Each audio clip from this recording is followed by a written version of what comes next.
For my latest caption contest video, I selected this photo of our two dogs, unfortunately long since passed away, Magnus and Amica, who my wife had raised from puppies, rescued, in one case from abuse, in the other case from Hurricane Katrina.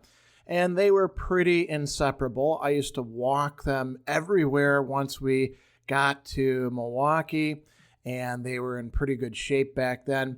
And one of the things that they discovered, we had a farmer's market in our nearby park, and there was always a guy there who would make kettle corn. And a good bit of kettle corn would end up falling on the ground and being left there. So when they packed up and we would walk in the park, it was first Magnus who discovered that the kettle corn was there. He already liked popcorn, and kettle corn is even tastier in some respects. It's sweeter, it's got more crunch. And Amica used to just look at him eating it like he was crazy. And then she joined in and found that she really liked it as well. And so you've got this picture here of them side by side on a summer afternoon eating up the abandoned kettle corn. And they pretty much would eat as much as they could pack into their stomachs.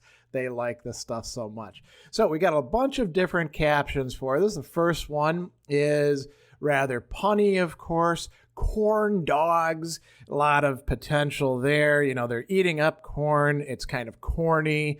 And so we don't have to overthink that one too much, because we're going to get a lot of thinking, perhaps a little bit of overthinking as we move to the next ones. So here's the next one, referencing a kind of relativism about perceptual qualities: by convention sweet, and by convention salty, by convention hot, by convention tasty, but in reality caramel and corn. So, referencing some pre-Socratic philosophy and some relativism about perspective and thinking about the metaphysics of it.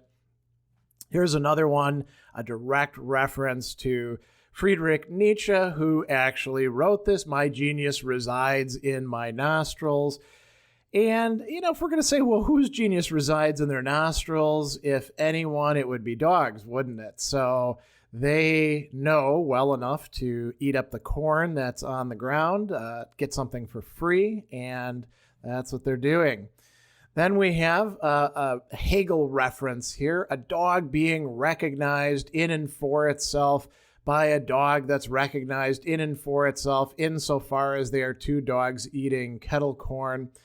And, what's the reference there? Well, the dialectic of self-consciousness is about recognition, and these two are recognizing each other in some shared activity.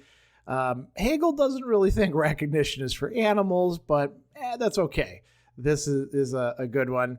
Here we have another Hegel reference: me and the boys chowing down on the newest contemporary Hegelian's book. A bit of a stretch.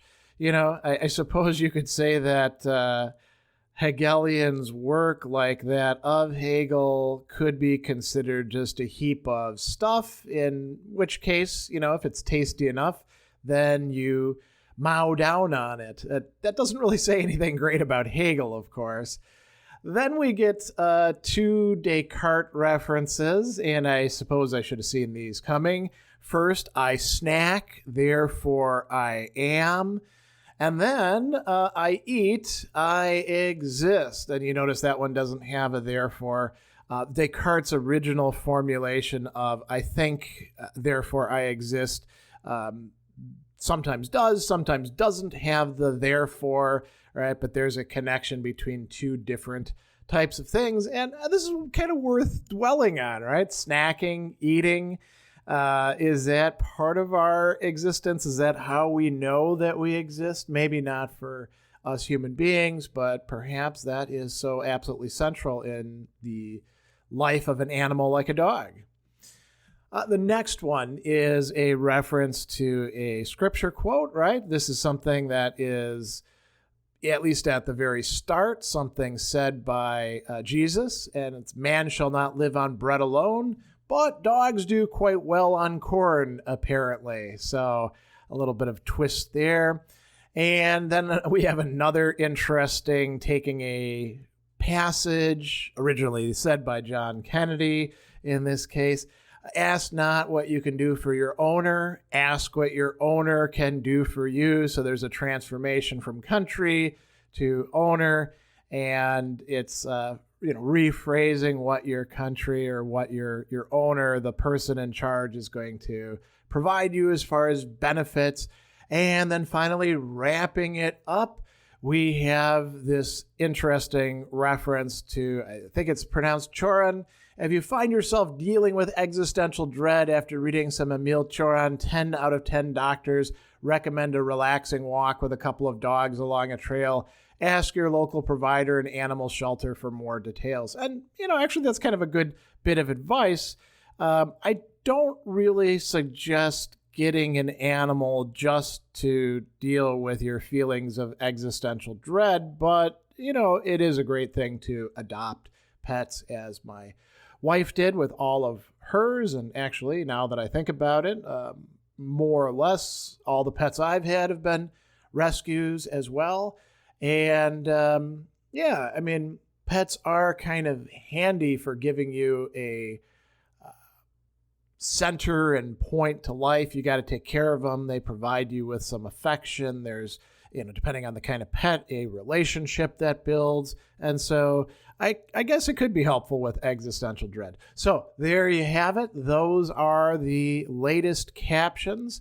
If you want to get in on these for the future, you probably want to turn on your notifications and check the community tab on my YouTube channel. We'll definitely be doing more of these in the future. So if you'd like to get in on coming up with some clever quips and maybe see yours featured here in the next videos, that's exactly what you want to do.